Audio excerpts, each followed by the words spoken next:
kejadian ke ibu aku sendiri. Ibu aku hilang. Dan aku minta bantuan Umi sebagai sahabat aku. Kita cari nih ibu aku. Jadinya juga ke sahabat tuh segitu eratnya gitu. Jadi kalau di film Pamali ini Kiki tuh udah nggak punya orang tua.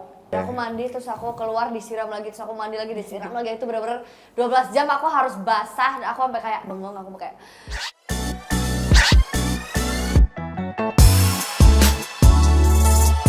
Halo K-Lovers dan juga Movievers, selamat datang di Kapan Lagi Show. Terima kasih hari ini sudah meluangkan waktunya. Nah, saya Farid, saya yang akan menjadi host di acara hari ini. Dan spesial hari ini kita kedatangan cast dari film Pamali Tumbal. Please welcome Keisha dan Umi Kuari. Welcome. Silakan.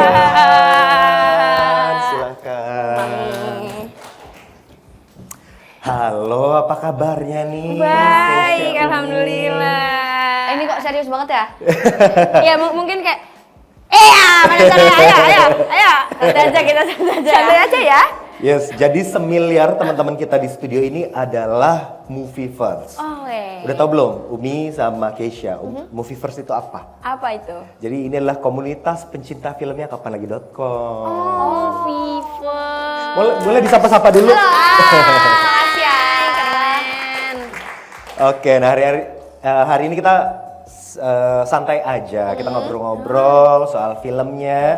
Tapi mungkin sebelum bahas film, aku mau nanya kabarnya nih. Ya, boleh dong. Mungkin dari Keisha. Yap. Kemarin juga congrats banget buat Keisha, udah rilis lagu barunya.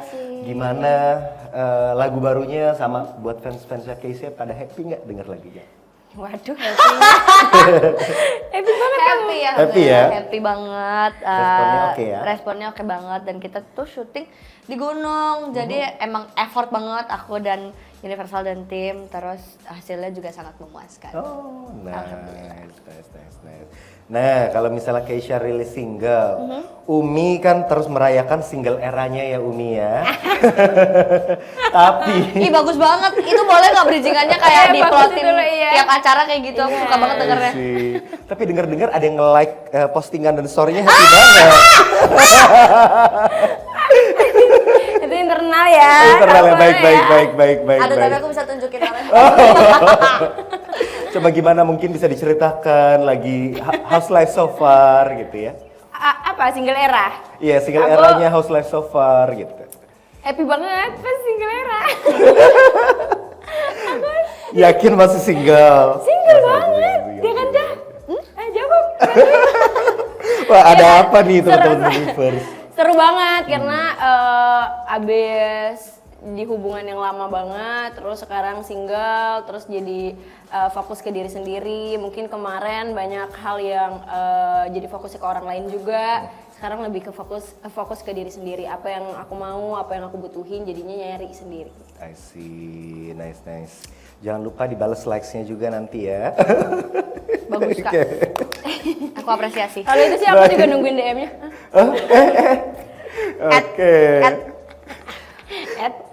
Oke, nah mungkin kita lanjut bahas filmnya ya. Ya. Nah, mungkin buat Keisha sama Uni boleh nggak sih? Mungkin buat teman-teman di sini yang belum tahu Pamali Tumbal itu kan ada di universe-nya Pamali ya. Iya. Ini akan mengulik mitos-mitos urban legend. Nah, boleh nggak sih dijelasin singkat aja tentang premis filmnya akan seperti apa nanti? Boleh dong. Ini kebetulan Pamali yang ketiga ya, judulnya Pamali Tumbal. Menceritakan tentang jadi di kampung kami banyak sekali kejadian aneh, kayak uang suka hilang tiba-tiba, terus banyak perempuan-perempuan yang hilang juga tanpa jejak secara misterius, sampai akhirnya kejadian ke ibu aku sendiri. Ibu aku hilang. Dan aku minta bantuan Umi sebagai sahabat aku. Kita cari nih ibu aku. Dan ternyata selama perjalanan kita mencari ibu, kita juga menyelesaikan masalah-masalah yang terjadi di kampung tadi gitu. Ternyata banyak ya, rame ya masalahnya. Iya, jadi kita berpetualang sepanjang film. Oke. Jadi kalian jadi kayak Ghostbuster gitu mungkin? Oh enggak ya? Enggak, kita takut hantu ya. Iya, malah aslinya takut hantu. Oke, nah mungkin kalau Umi gimana? Sama atau ada premis lain yang kamu mau ceritain? Mungkin kalau aku mungkin nambahin aja karena di Pamali kali ini tuh aku ngerasa sangat digambarkan hubungan antar sahabat kayak aku sama Keisha, Kiki sama Putri, sahabatan, terus hubungan antar anak dan ibunya seperti apa gitu. Terus hubungan antar ya sesama manusia seperti apa, adab-adabnya manusia, keserakahannya manusia seperti apa gitu. Mungkin di sini sangat digambarkan. I see. Gimana teman-teman Movieverse? Ada yang suka banget nonton film horor nggak di sini? Wah, rame banget. Nanti kita nonton bersama ya. Udah pada nonton trailernya belum? Udah ya? Wah. Oke, jadi siap-siap ya nanti pertanyaan. Nah, mungkin apa sih hal yang paling relate dalam film ini ke pribadi kalian masing-masing? Misal ada mitos, terus ada kan Pamali itu erat banget sama apa ya culture Indonesia kali ya. Gitu. Ada nggak sih kalian pernah kejadian di kehidupan kalian? Gitu? Kalau aku mungkin dari sisi dramanya ya, soalnya dramanya lumayan padat di dalam sebuah film horor ya. Dan aku senang banget dengan hasilnya dan karena usaha kita kayak panjang banget, kayak itu ada satu scene yang repot banget, itu kita kayak carinya susah banget. Oke. Satu yang paling aku sebenarnya ini salah satu pesan yang ingin disampaikan juga lewat film Pamali. Jadi dari sudut pandang Putri, nah Putri itu sering banget, Putri itu selalu lihat ke apa yang dia nggak punya, jadi dia lupa bersyukur sama apa yang dia punya sekarang. Dia terlalu kayak aku pengen ini, aku butuh ini, bla bla bla bla bla bla, sampai dia lupa yang dia punya sekarang itu udah cukup banget, sampai akhirnya dia kehilangan yang dia punya dan dia baru di situ tertampar, baru dia sadar kalau ternyata yang selama ini aku punya itu emang yang aku butuhkan itu, aku nggak perlu lihat ke yang lain. I see. Oh, kalau Umi gimana? Kalau aku karena mungkin Kiki itu adalah sosok yang sayang banget sama sahabatnya, yaitu Putri. Kayaknya mungkin lumayan relate di aku sebagai Umi yang jadinya juga ke sahabat tuh segitu eratnya gitu. Jadi kalau di film Pamali ini Kiki tuh udah nggak punya orang tua ceritanya. Jadi Kiki tuh udah gak punya orang tua, cuma punya abang, yang dia punya tuh satu-satunya cuma Putri. Dia ngerasa temennya, ibunya Putri juga ibunya dia, keluarganya Putri, adiknya itu juga keluarganya dia gitu. Jadi sebisa mungkin apa yang Putri butuhin bakal aku lakuin gitu. I see. Jadi mungkin itu kali ya. Oke. Nah, tadi kan Keisha jadi Putri, Umi jadi Kiki. Iya betul. Hal apa yang paling kalian suka sama karakter yang kalian perankan? Ada nggak sih? Yang paling aku suka dari Putri, Tegas gak sih? berani. Dia berani banget. Kalau Umi apa? Kalau aku itu sih kayak nggak beda jauh yang aku bilang tadi. Segitunya buat temen tuh kayak Setia kawan. setia kawan, terus apa yang temen butuhin kalau aku bisa lakuin, aku lakuin gitu. Itu sih kayaknya. Awesome. Ada nggak sih tapi keraguan pas kalian ditawarin film ini? Pasti kan kalian juga udah tahu ya kalau syuting film horor dan segala macam, kalian ada keraguan nggak? Takut kah atau gimana? Sejujurnya keraguan aku sempat bilang juga ke Om Bob dan ke Lito. Keraguan aku dengan eksekusi tuyulnya, karena menurut aku tuyul tuh Kecil. iya kayak susah gitu loh Kak eksekusinya kayak. Karena dia kecil, mungil, jadi lucu gitu kan. Kayak aku belum pernah takut nonton film tuyul gitu. Aku takutnya nanti kalau ini film ini hantunya kan tuyul mainnya. Terus kalau dia lucu kan jadi nggak serem kan. Terus akhirnya kita ngobrol bla bla bla, tapi akhirnya kemarin kita baru nonton filmnya dan happy banget, ternyata tuyulnya sangat menyeramkan. Oke. Nggak kayak tuyul-tuyul pada Gemoy. umumnya ya. Tapi emang aslinya juga serem kan? Aslinya juga serem. Aku Iya. juga nonton film. aku nggak mau ngeliat. Dia nggak mau ngeliat, nggak mau deketin. Nggak mau deket. Aku takut banget. Kalau Umi ada keraguan juga sebelum ditawarin ini?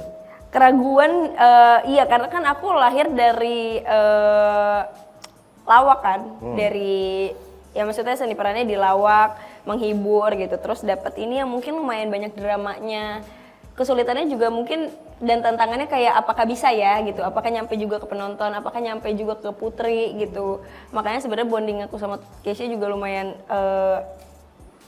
walaupun gak dicari kayaknya nemu ya, nemu sendiri. Jadi untungnya Keisha juga menjadi partner yang sangat sangat suportif gitu, sangat bukannya saling mengajari tapi saling ngisi aja gitu, kayak ya kalau aku nggak bisa Keisha pasti tahu, kayak Keisha nggak bisa aku juga pasti tahu. Oh, I see. Nah, tapi kan ini genre-nya tuh beda banget ya.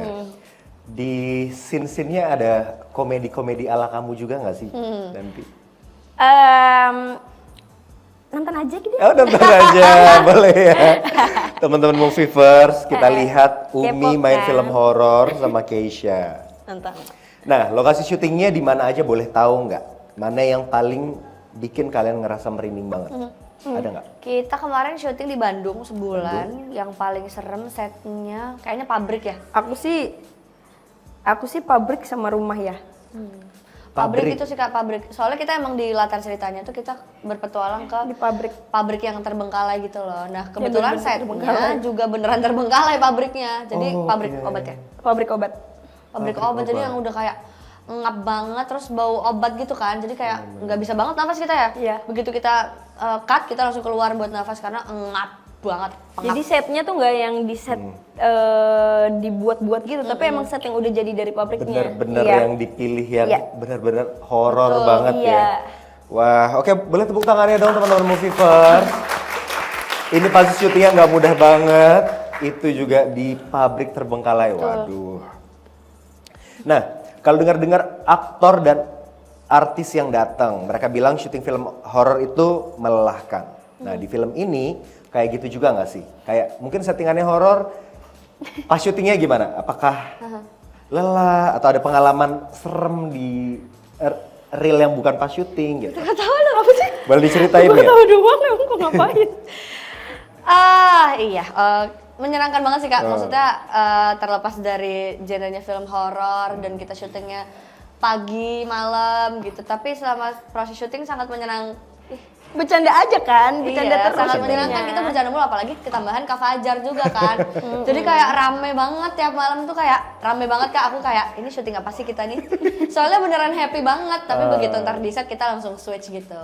Enaknya itu sih ya, maksudnya bisa langsung memposisikan diri masing-masing gitu loh. Tapi kalau ada adegan yang serius banget, ada satu scene yang aku, Keisha sama Kak Fajar tuh itu sulit banget menurut kita bertiga. Scene apa itu kalau boleh tahu? Adalah pokoknya Yang membutuhkan kisi-kisinya. banyak emosi. banyak emosi karena kita pas reading, selama reading tuh kayak nggak nemu emosinya.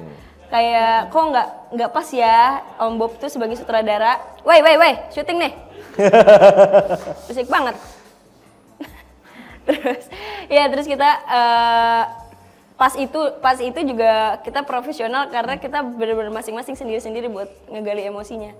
Karena maksudnya selain kita kan masing-masing untuk nge-reach emosinya kan butuh proses juga kan. Iya. Nah terus pas kita udah di atas kita harus nyamain emosi kita bertiga Bertiga. gitu. Jadi nggak Tanpa boleh ada kita yang nggak- lebih naik, lebih Iya. turun. Jadi harus sejajar, itu sih yang susah adjust-nya. Challenging-nya ya. Susahnya karena emang nggak diatur gitu loh, kayak Keisha nanti emosinya segini, aku segini gitu. Enggak, jadi kita benar-benar nyatuin bertiga aja. Gimana gitu. I see. Oke, seru banget ya teman-teman Movievers. Nah, aku cuma mau ngingetin nih buat kayak lovers yang ada di rumah, kalau mau join dengan komunitas pencinta filmnya kapanlagi.com, bisa ketemu juga sama teman-teman dan artis, bisa ketemu Keisha, bisa ketemu Umi Kuari, itu boleh banget. Bisa daftar di komunitas Movievers di barcode di bawah ini. Oke. Nah, boleh tepuk tangan sekali lagi dong teman-teman Movievers. Yes, terus juga tadi kan eksekusinya sangat sulit gitu ya. Ini ada adegan yang berkali-kali di take tuh, mungkin boleh diceritain nggak sih kisi-kisinya ke penonton itu yang paling susah tuh yang mana sih? Gitu. Nanti soalnya teman-teman pasti akan nonton dan mereka pasti akan cari-cari nih mana nih adegannya. Gitu. Scene yang menurut aku ya kalau dari boleh, Keisha, boleh. selain yang tadi kita bertiga, Yes. ada satu adegan yang menurut aku capek banget. Jadi dalam aku dari jam 1 siang sampai 1 pagi, pokoknya hampir 12 jam lebih, aku tuh harus continuity basah karena emang adegannya main air gitu deh pokoknya. Aku masuk ke dalam sebuah air. Jadi aku dari 13 jam 14 jam itu aku harus basah. Jadi aku disiram. Terus aku sambil nunggu set kamera lagi aku harus mandi karena itu sampai pagi kan Kak. Jadi dingin banget kan di Bandung. Oke. Dan aku mandi terus aku keluar disiram lagi terus aku mandi lagi disiram lagi. Itu benar-benar 12 jam aku harus basah. Dan aku sampai kayak bengong, aku kayak ya Allah, aku capek banget. Aku udah kayak gitu dalam hati aku cuma bengong aja. Itu benar-benar harus basah. Dan Aduh. continuity selama 13 jam badan aku harus basah semua bener-bener yang kayak nyelup air gitu loh. Jadi bukan yang cuma basah-basah, tapi beneran yang kayak masuk ke air terus keluar gitu. Jadi beneran full basah kayak. Belum diulang-ulang lagi. Belum diulang-ulang lagi. Itu dia selama 13 Abis itu jam. besokannya Kesha gatal-gatal kan? Iya, abis itu karena emang Dia bentol setnya sebadan. emang dibuat airnya harus kotor, jadinya airnya emang kotor dan jadinya gatal-gatal besoknya merah-merah tuh sebadan. Wah, sampai ada dengan kayak Umi tolong ger, karena beneran merah sebadan Kak, kamu gede akhirnya dikasih Oke. gatal-gatal sebadan. Wow. Kalau Umi gimana? Ada nggak adegan yang paling susah? Adegan paling sulit kayaknya setiap karakter tuh selalu di skripnya tuh dibikin rata, jadi semuanya punya porsinya masing-masing yang susah. Selain kita bertiga, kalau aku mungkin ada di suatu ruangan, kalau nanti kalian nonton, ada di suatu ruangan yang aku sendirian di situ, itu menurut aku susah. Oke. Karena lumayan Teknisnya ya. teknisnya dari segi kameranya, dari segi nyamain ininya itu lumayan repot sih. Gak bisa jelasin karena takut spoiler. Tapi pokoknya nanti ada di aku Oke. sendirian di Di satu satu sendirian di suatu ruangan gitu ya. Nanti kita cari ya teman-teman Movieverse ya. Oke, nah tadi kan ngelihat kalian kotor-kotoran lah, terus kalian juga di make upin selayaknya gadis desa gitu ya. Kayak mungkin kalau biasanya glowing-glowing cantik-cantik seperti ini ya teman-teman Movieverse ya. Ini kotor-kotoran gitu. Kalian ngelihat make up dan set kalian sendiri gimana di situ? Aku suka banget lagi. Suka ya? Suka banget karena make upnya juga make up yang pas gitu di kita yang Iya. kita kan anak SMA kan. Jadi ya anak SMA nggak mungkin dong kayak begini, ini anak SMA Jaksel ya kalau kayak gini ya. Ke nail art gitu, extension. Nggak ada ya? Nggak ada kalau di Nggak ada. kampung. Itu pada porsinya. Pada porsinya pas dan setnya tuh sangat pas gitu. Semuanya oke. Dan maksudnya bukan makeup yang kita kan banyak makeup efek juga kan Kak. Bener. Jadi makeup efeknya juga cakep-cakep banget Iya. ya. I see. Jadi kalau teman-teman Movieverse penasaran melihat Umi dan Keisha make upnya sebagai gadis desa gitu ya, setnya juga kumel-kumel, jorok-jorok gitu ya. Nah boleh banget nih nanti. Nah ini kalau buat film horor, hantunya kan terbilang agak beda ya sama genre-genre lainnya gitu. Mengangkat tuyul. Nah sebenarnya ada perbedaan nggak sih? Maksudnya kalau tuyul kan yang kita lihat biasanya ya mungkin yang kita paling kenal tuyul dan Mbak Yul gitu ya, pucet, kecil gitu. Nah ini ada bedanya nggak sih? Mungkin boleh diceritain ke teman-teman. Tadi kan katanya serem. Bedanya apa sama tuyul-tuyul lainnya? Yang dipakai Kesha Maksud tuyul. lo apa? Yang dipakai Kesha tuyulnya. Bajunya. Iya. Gak usah nunjuk-nunjuk. Gak ada kan mau gue nunjuk Tapi tapi nggak nggak ada. kelihatan mukanya. Iya serem banget Kak, jujur dia kayak Serem, ini pakai- aslinya kayak gini ya teman-teman. apa ya namanya ya, pakai kayak Helm namanya? katamu. bukan helm. Kamu mau helm waktu itu. Prostetik. Ya mungkin itu ya. Kayak topeng gitu loh, tapi kayak kepalanya tuh kan badan dia kecil kan, nyatu terus kayak kepalanya sama dibikin badan. gede gitu. Ya serem banget ya pokoknya, terus giginya serem. Iya, tapi bukan yang kayak helmnya kayak nggak nyatu sama Iya, badan iya, ya, tapi dia bener-bener nyatu gitu loh, kayak rata sama badan. Jadi palanya bener-bener kayak begitu, makanya aku nggak berani. Terus di film tuh bakal detail banget gitu kan, dia akan ceritain kayak tuyul sukanya main apa, tuyul nggak suka apa, terus kenapa bisa ada tuyul, gimana cara melihara tuyul, merawat tuyul tuh bakal detail banget kan di dalam film. I see. Jangan bilang ini dari kisah nyata juga. Mungkin kayaknya banyak masih ya. di Iya luar ya, sana. mungkin beberapa daerah mungkin masih ada yang percaya tentang itu. I see. Oke, jadi teman-teman Movieverse, ini tuyulnya akan beda banget. Jangan dibayangin tuyul-tuyul pada umumnya ya. Ini akan serem luar biasa. Nah, kalau dilihat dari trailer, ini kan adegan bentur-benturin kepala di kaca, itu siapa sih gitu? Terus karena cuma kelihatan sepersekian detik, boleh di-spill nggak BTS-nya seperti apa di situ? Itu ada salah satu cast, tapi takut spoiler, jadi kita keep dulu. Tapi Oke. adegan itu lumayan ini ya, lumayan technical banget dan rancu banget karena kayak melibatkan banyak cermin kan, kayak mantul-mantul kameranya, terus ada takut spoiler. Nggak apa-apa, dikit aja. Sama teman-teman Movieverse aja kok Itu ini. tapi kan karena di trailer juga benar cuma sepersekian Bener, detik kan. sepersekian Iya. detik. Kayak tek gitu udah hilang. Dan itu bikin penasaran banget loh. Iya, iya. Takut spoiler kan. Apa? Iya, aku takut spoiler. Pokoknya adalah spoiler. itu juga salah satu adegan yang menurut aku Pokoknya, juga iya, berat. salah satu case kita lah. Itu kayaknya berat ya, itu harusnya sih berat ya. Oke, nah yang penasaran mungkin bisa banget kita akan nonton start tanggal 7 Agustus. Oke, boleh tepuk tangannya teman-teman Movieverse. Nah itu dia sesi pertama untuk Kapan Lagi Talks. Masih ada sesi-sesi berikutnya, so tetap stay tune terus.